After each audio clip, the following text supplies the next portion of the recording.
Dhaka medical কলেজে বিভিন্ন অবকাঠামো সংস্কার কাজে অস্বাভাবিক ব্যয়ের অভিযোগ উঠেছে।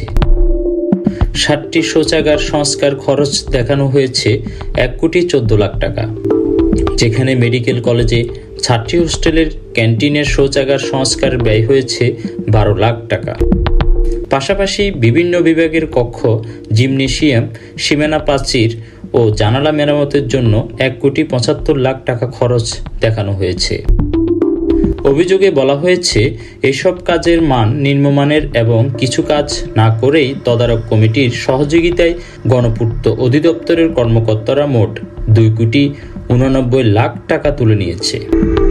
সাধারণ চিকিৎসক, শিক্ষক এবং শিক্ষার্থীরা এই ধরনের অস্বাভাবিক খরচের বিরুদ্ধে ক্ষোভ প্রকাশ করেছেন এবং অনিয়মের সঙ্গে জড়িতদের শাস্তির আওতায় আনার দাবি জানিয়েছেন। এই ঘটনা সুশাসন এবং স্বচ্ছতার অভাবের প্রমাণ হিসেবে দেখা যাচ্ছে এবং জনস্বার্থে দ্রুত তদন্ত ও ব্যবস্থা গ্রহণের দাবি উঠেছে। Desk report, world vision.